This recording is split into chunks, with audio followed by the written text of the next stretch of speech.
Assalamualaikum warahmatullahi wabarakatuh. Izin dosen menyesuaikan, izin berdiri tanggal 3 tua, nama Mekanis Bere, STB 5602, Prodi Teknik Pemasaran kelas A.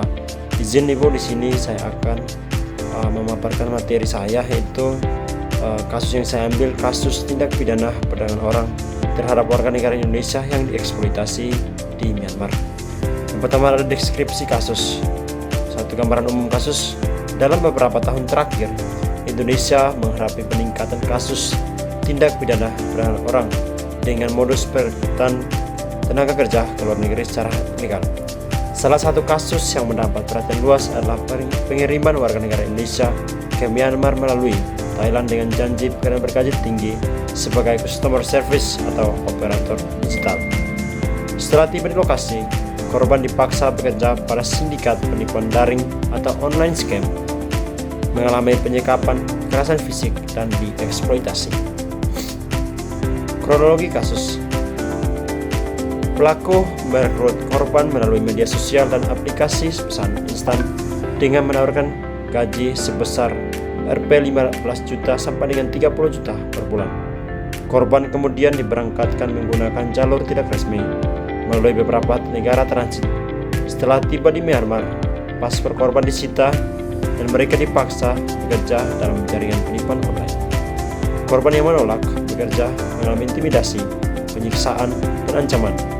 Kasus ini akhirnya terungkap setelah sejumlah korban berhasil menghubungi keluarga dan pemerintah Republik Indonesia. Kondisi sosial yang melatar belakangi.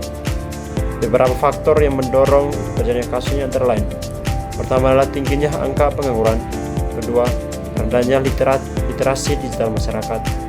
3. Keinginan memperoleh pendapatan tinggi dalam waktu singkat, kurangnya pengawasan terhadap perekrutan tenaga kerja, dan kemudahan penyebaran informasi melalui media sosial.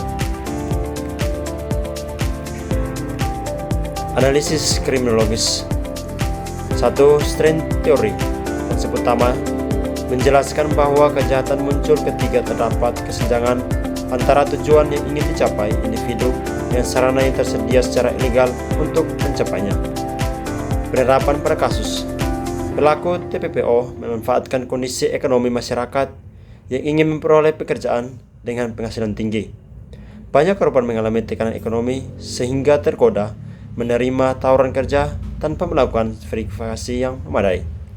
Fakta pendukung. Yang pertama, korban berasal dari berbagai daerah dengan tingkat kesempatan kerja yang terbatas. Yang kedua, tawaran gaji jauh lebih tinggi dibanding rata-rata pendapatan di daerah asal korban. 3. Korban melihat pekerjaan luar negeri sebagai jalan cepat meningkatkan taraf hidup. Differentiation theory.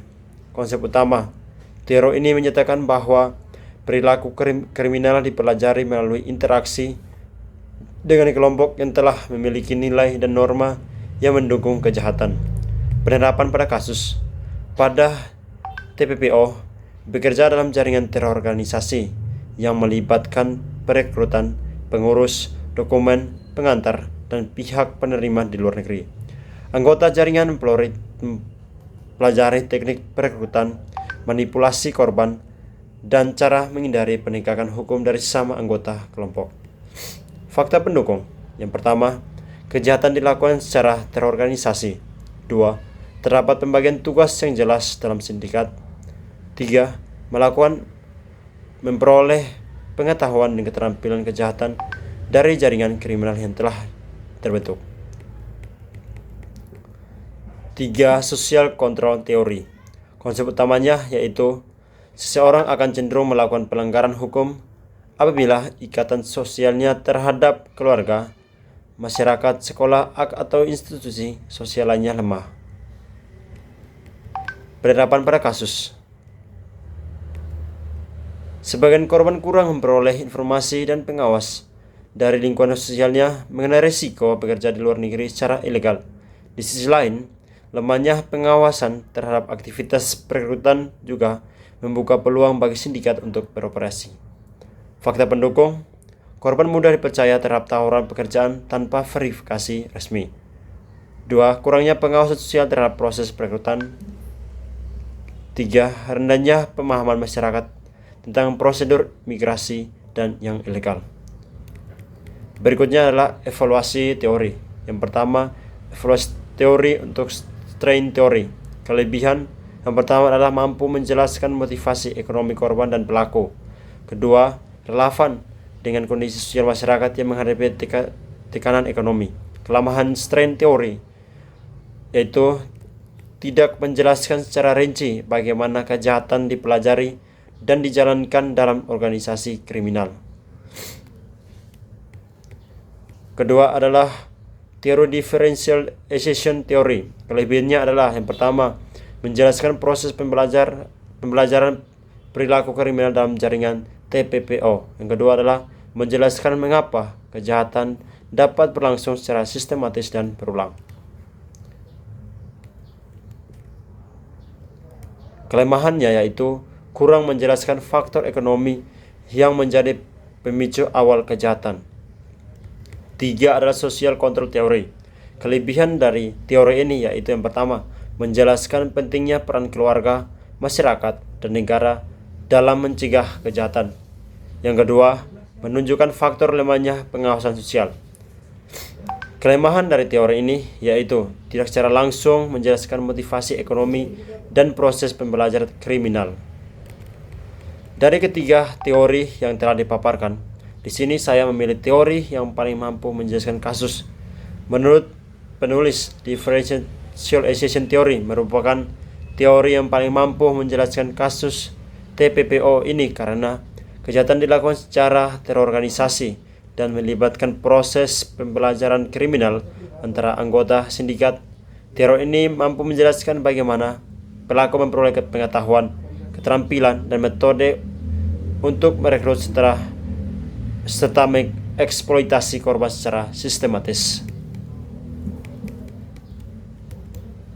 Rekomendasi kebijakan yang pertama adalah penguatan pengawasan perekrutan.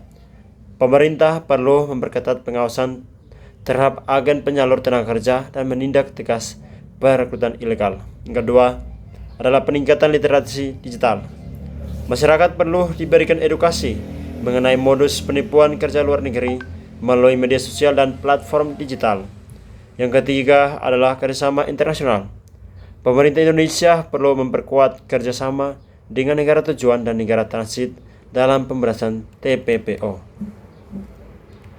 Yang keempat adalah optimalisasi penegakan hukum. Peningkatan koordinasi antara kepolisian, imigrasi, kejaksaan, dan kementerian terkait untuk membongkar jaringan sindikat hingga ke aktor intelektual. 5 adalah perlindungan dan rehabilitasi korban. Korban TPPO perlu memperoleh pendamping psikologis, bantuan hukum, pelatihan kerja, dan program reintegrasi sosial. Dari semua materi yang telah dipaparkan, saya mengambil kesimpulan.